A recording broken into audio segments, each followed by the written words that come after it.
Hello good morning students. आज का हमारा टॉपिक है present perfect tense.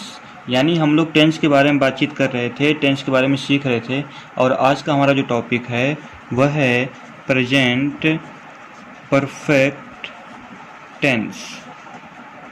Present perfect tense. अब देखिए प्रेजेंट परफेक्ट टेंस क्या होता है कि इसको हम बोल सकते हैं कि सामान्यतः ऐसे जो वाक्य होते हैं, ठीक है, सामान्यतः ऐसे जो वाक्य होते हैं जो वर्तमान में कार्य का पूर्ण रूप से होना व्यक्त करते हैं, ठीक, यानी कि वर्तमान में वे कार्य का पूर्ण रूप से होना दिखलाई देते हैं या व्यक्त करते हैं, उन्हें हम प्रेजेंट परफेक्ट टेंस कहते हैं।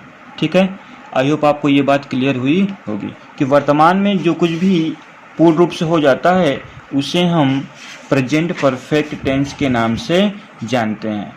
ठीक है, यहाँ तक आपको बात क्लियर हो गई। तो अब देखिए कि इसी से रिलेटेड अब हम कुछ क्वेश्चन करेंगे।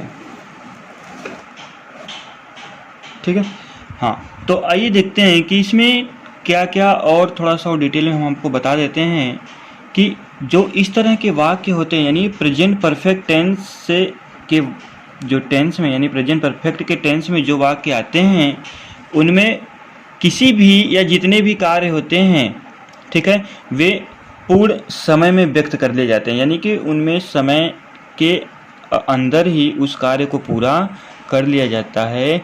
ऐसे वाक्यों का प्रयोग हम प्रेजेंट परफेक्ट टेंस में करते हैं। ठीक है, अब देखिए प्रेजेंट परफेक्ट, प्रेजेंट और परफेक्ट, प्रेजेंट मतलब वर्तमान प्लस क्या है, परफेक्ट यानी पूर्ण, यानी वर्तमान में किसी कार्य का पूर्ण हो जाना। मैं ये लिखकर बात आपको क्लियर कर देता हूँ। देखिए क्या है कि प्रेजेंट परफेक्ट, प्रेजेंट परफेक्ट, देखिए प्रेजेंट प्लस परफेक्ट है, यानी प्रेजेंट मतलब क्या हो जाएगा, वर्तमान, प्लस परफेक्ट मतलब क्या होता है, पूर्ण। ठीक, वर्तमान पूर्ण, यानी वर्तमान में कोई कार्य यदि पूर्ण हो जाता है या पूर्ण होना व्यक्त दिखलाई देता है तो उसे हम प्रेजेंट परफेक्ट टेंस कहते हैं। ठीक है, तो जब हम बात करेंगे असर्टिव सेंटेंस की, जब हम बात करेंगे असर्टिव सेंटेंस की, अफर्मेटिव की, तो अफर्मेटिव की जब हम बात करेंगे तो आपको पता है कि अफर्मेटिव मतलब क्या होता है, साधारण वाक्य।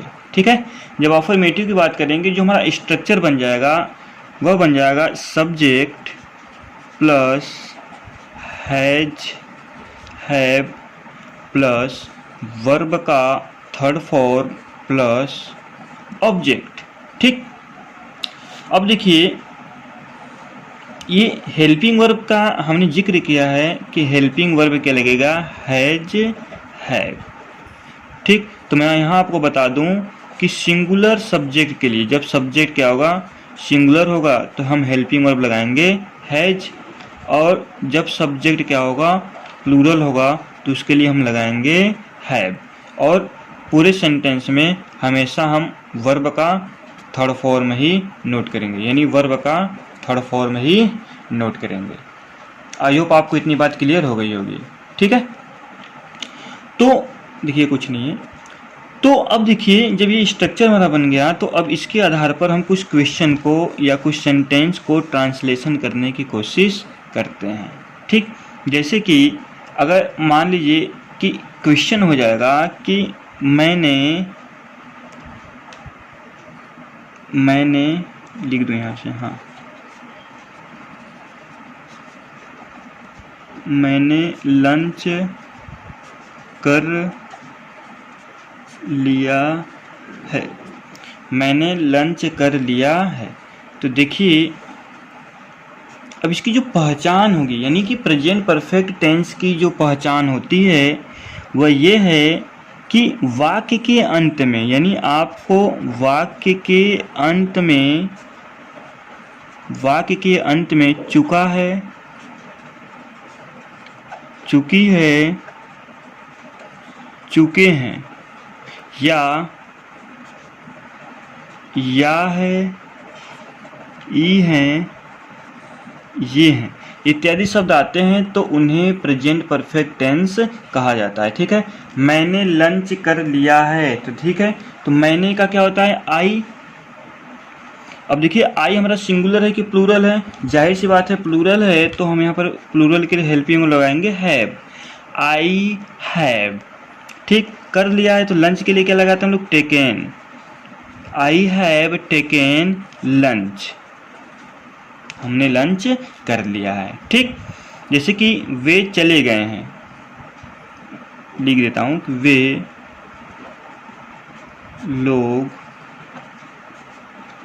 चले गए हैं, वे लोग चले गए हैं। जब इसका ट्रांसलेशन करेंगे तो वे लोग का क्या होता है दे, और ये भी हमारा क्या है प्लूरल है, और जाना का क्या होता है गॉन, दे हैव गॉन।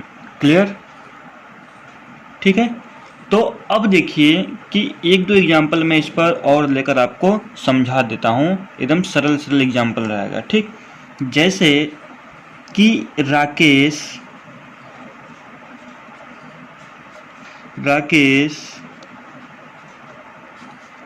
अपने भाई के साथ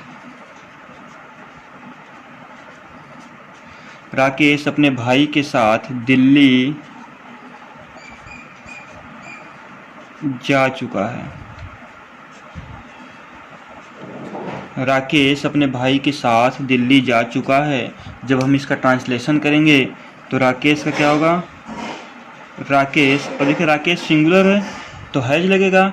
अब राकेश के बाद हैज लग गया, उसके बाद वर्ब का थर्ड फॉर्म तो क्या है जाना, जाना का थर्ड फॉर्म क्या होगा गो, और गो का थर्ड फॉर्म क्या होगा गॉन। तो Rakesh has gone to Delhi, Delhi को क्या बोलते हैं दिल्ली, किसके साथ तो विथ हिज ब्रदर, यानी अपने भाई के साथ जा चुका है। ठीक है, इसी तरह एग्जाम्पल में हो जाएगा क्या कि राजा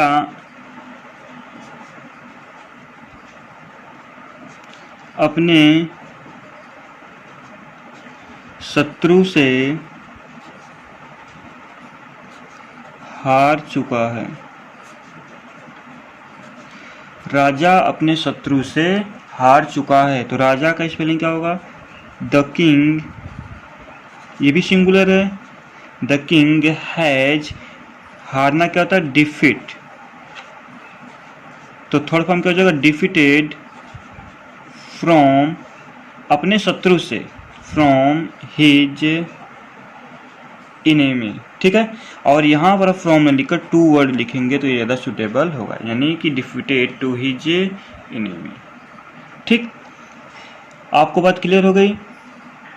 इसी तरह अब देखिए क्या करते हैं कि अफर्मेटिव सेंटेंस था, जब हम निगेटिव सेंटेंस में आएंगे, जब इस टेंस के निगेटिव सेंटेंस की जब हम बात करेंगे, तुमने बताया है कि यदि वाक्य के बीच में नहीं शब्द आ जाता है तो हम हेल्पिंग वर्ब के बाद नॉट लगाते हैं। ठीक है, यदि वाक्य के बीच में आपका नहीं शब्द आ जाता है तो आप वाक्य के बीच में नहीं हेल्पिंग वर्ब के बाद क्या करते हो नॉट लगाते हो। ठीक, तो इसका स्ट्रक्चर क्या बना लेंगे हम कि subject plus has have plus not plus main verb का थर्ड फॉर्म और प्लस लास्ट में क्या हो जाएगा ऑब्जेक्ट।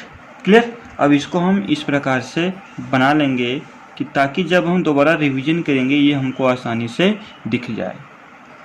ठीक है, तो अब इसमें हम क्या करते हैं कि एक सेंटेंस ले लेते हैं बहुत सरल था कि मेरा भाई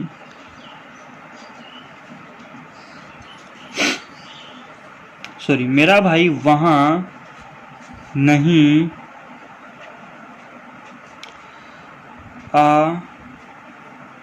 आया है। मेरा भाई वहाँ नहीं आया है। ठीक है, मेरा भाई वहाँ नहीं आया है तो मेरा भाई का क्या होगा माई ब्रदर। अब ये सिंगुलर है तो हो जाएगा हैज। अब नहीं का क्या होता है not. My brother has not come. ठीक है, my brother has not come. और वहाँ का क्या होता है डियर, THERE। ठीक है, अब देखिए यदि हम दूसरा सेंटेंस लेते हैं, जैसे कि वह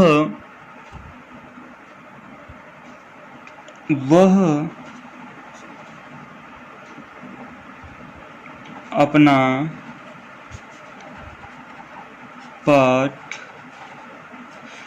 याद कर लिया है। वह अपना पाठ नहीं याद नहीं कर लिया है। ठीक है, हम लोग निगेटिव सेंटेंस पढ़ रहे हैं। तो वह है, तो वह की स्पेलिंग क्या होगी? ही, और ही हमारा सिंगुलर है तो जगह has not. He has not. Learn का क्या होता है? लर्न, फिर थर्ड फॉर्म लगा देंगे learnt. He has not learnt his lesson. His lesson. ठीक है, अब इस तरह क्या हो जाएगा कि वे लोग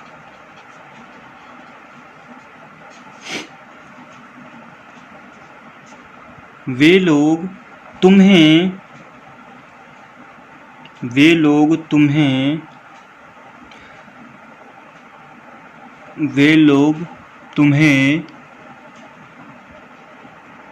पढ़ा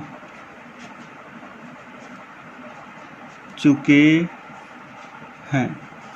वे लोग तुम्हें नहीं पढ़ा चुके हैं। ठीक है, जब हम इसका इंग्लिश ट्रांसलेशन करेंगे तो वे लोग का क्या होता है? आपको पता है कि वे लोग का होता है दे, और दे हमारा प्लूरल है तो जाएगा दे हैव नॉट। पढ़ाना क्या होता है? टीच। तो टीच का जो थर्ड फॉर्म होता है taught. TAUGH, taught to you. तुम्हें का क्या होता है? यू। ठीक है, यहाँ तक आई होप आपको समझ में आया होगा। ठीक है, मैं एक एग्जांपल और करा देता हूँ कि मैंने अपना कार्य पूरा नहीं कर लिया है। मैंने अपना कार्य पूरा नहीं कर लिया है। तो मैंने क्या होगा? आई, और प्लूरल है तो क्या लग जाएगा? हैव। आई हैव नॉट, पूरा करना का क्या होता है? कंप्लीटेड। तो I have not completed my. अब देखिए वर्क, कार्य का क्या होगा? Work. I have not completed my work. ठीक है, जैसे कि एक और एग्जांपल ले लेते हैं कि उसने सभी सेब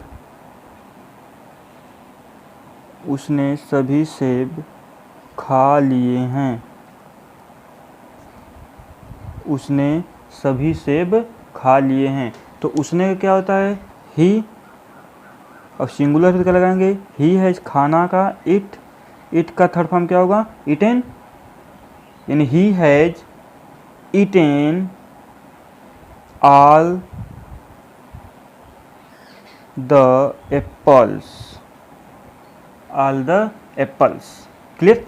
अब देखिए क्या कह रहा है कि अगर आपको ऐसे सेंटेंस दे दिए जाते हैं, ऐसे वाक्य दे दिए जाते हैं, तो आप इस स्ट्रक्चर का प्रयोग करके उसे आसानी से सॉल्व कर सकते हैं। ठीक है, तो अब यहाँ पर आपको हम दिखा देते हैं कि जैसे कि तुमने अपना पेन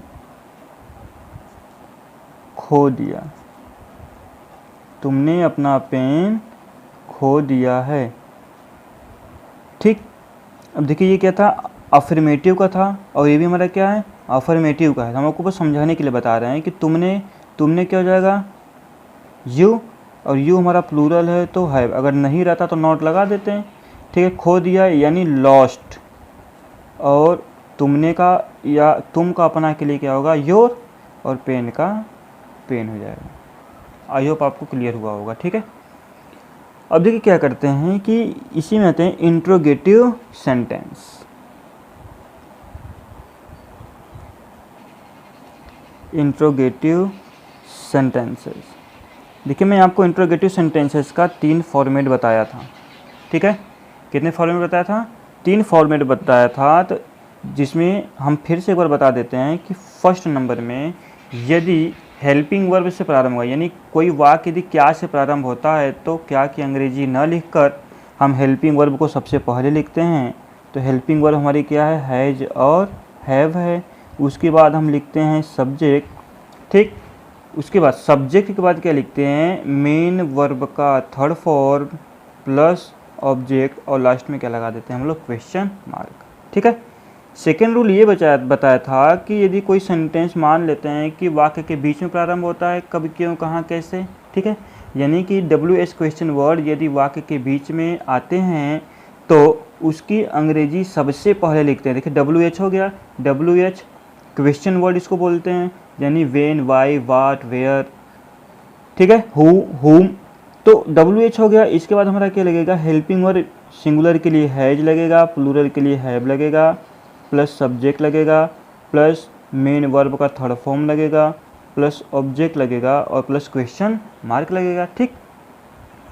थर्ड नंबर में क्या है कि इन दोनों में से कोई एक हो सकता है, या WH plus has plus have plus subject और प्लस क्या लग जाएगा यहाँ पर, नॉट लग जाएगा, प्लस मेन वर्ब का third form plus object plus क्या लग जाएगा, क्वेश्चन मार्क। क्लियर। अब देखिए ये जो WH से भी प्रारंभ होगा, अगर WH हटा देंगे तो हैज है प्लस सब्जेक्ट प्लस नॉट, ये प्रारंभ होगा, ठीक है। ऐसे आप क्वेश्चंस को आसानी से सॉल्व कर सकते हैं। और आप ऐसे क्या करिए कि इसे बना लीजिए, ताकि जब आप रिवीजन करें तो ये आपको हमेशा याद रहे, ठीक है। तो अब इसी पर हम लोग कुछ क्वेश्चन करेंगे, तो क्वेश्चन हम लोग करते हैं, ठीक है। जैसे कि एक क्वेश्चन मैं आपको एग्जाम्पल के तौर पर समझा देता हूँ, उसके बाद हम लोग सॉल्व करते हैं, ठीक। जैसे कि हम लोग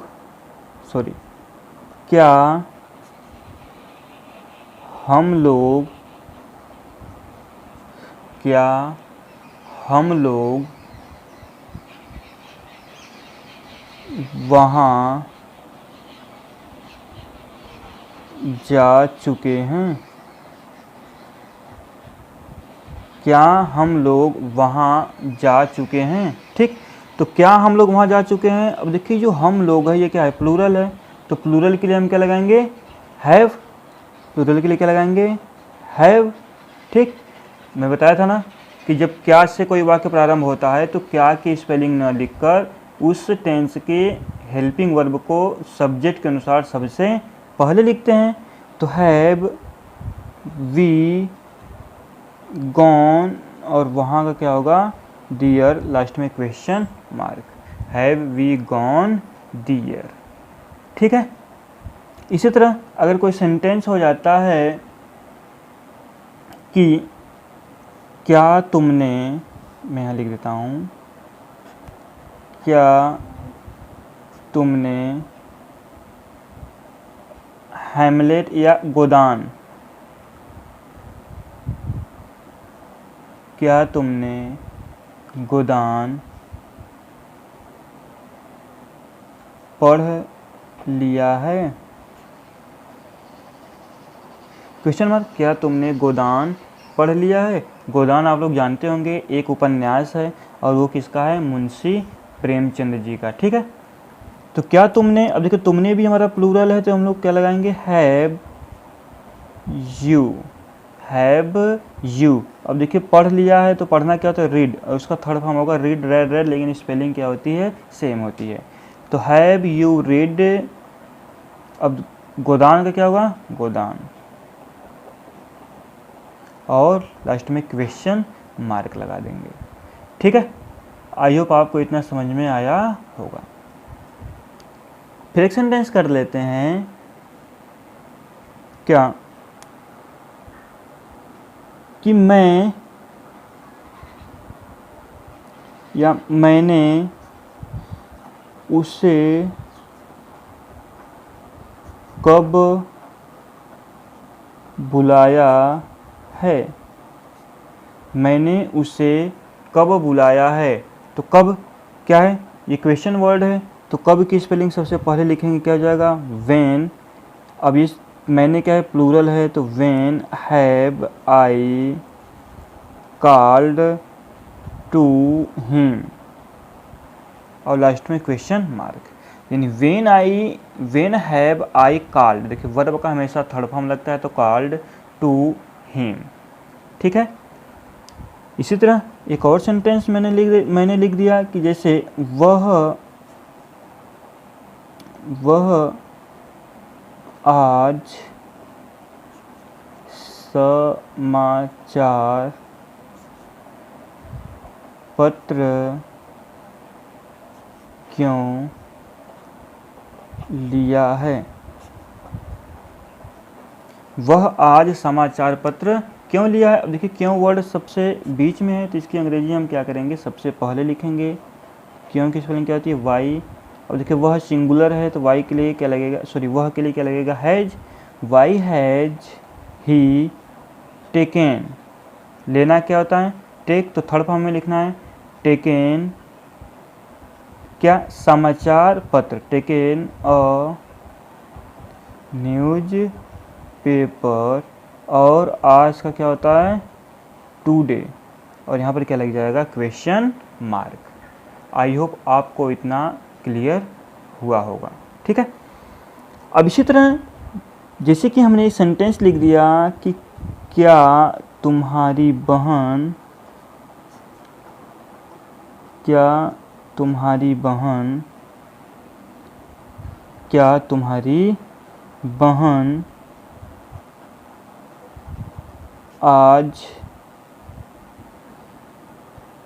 तुम्हें नहीं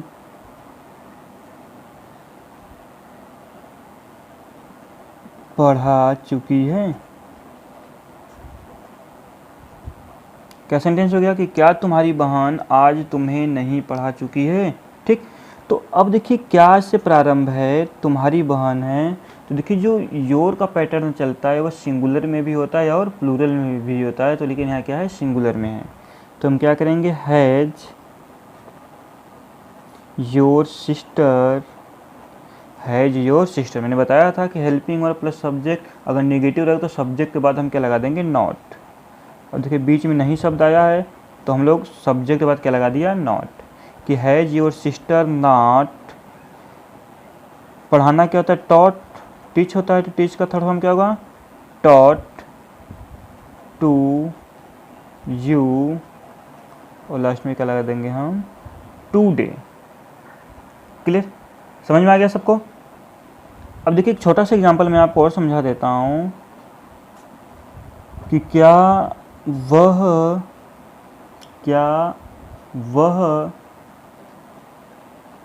लिख नहीं चुका है, क्या वह लिख नहीं चुका है, ठीक। तो जब हम सेंटेंस बनाएंगे तो क्या है, अब वह है तो क्या लगा देंगे हम लोग, हैज ही। अब देखिए नॉट है तो सब्जेक्ट के बाद हम हमेशा क्या लगाएंगे, नॉट, ये सब्जेक्ट हो तो क्या लगेगा, नॉट, यानी इंट्रोगेटिव नेगेटिव जब भी रहेगा तो हम सब्जेक्ट के बाद ही नॉट लगाएंगे। हैज ही नॉट, अब लिखना क्या होता है, राइट, लेकिन हमें थर्ड फॉर्म लिखना है तो क्या हो जाएगा, written, has he not written. Clear. अब देखिए जो सेंटेंस बन रहा है क्या, कि उसने तुम्हें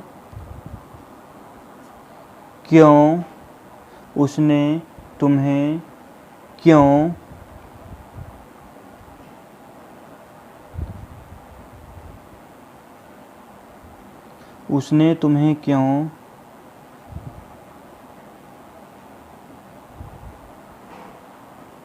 मार चुका है, ठीक है। उसने का हम क्या करेंगे, वह तुम्हें क्यों मार चुका है, ठीक।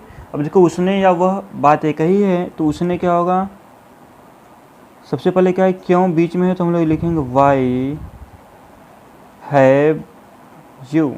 वाई हैव यू, अब देखिए नेगेटिव नहीं है तो नॉट हम नहीं लगाएंगे। मारना क्या होता है, बिट, ठीक, पीटना, लेकिन यहाँ पर जान से नहीं मारा है, बस पीट रहा है, ठीक है। तो why have you bit to you, और लास्ट में क्या लगा देंगे, क्वेश्चन मार्क। आई होप आपको इतना समझ में आया होगा, ठीक है। तो ये था हमारा प्रेजेंट परफेक्ट टेंस। कल हम लोग डिस्कस करेंगे प्रेजेंट परफेक्ट कॉन्टिन्यूअस टेंस। अगर आपको कोई प्रॉब्लम होती है तो आप हमें कमेंट बॉक्स में लिख कर क्वेश्चन पूछ सकते हैं, या मैंने डिस्क्रिप्शन बॉक्स में अपना नंबर दे रखा है, आप मुझे व्हाट्सएप भी कर सकते हैं। Thanks for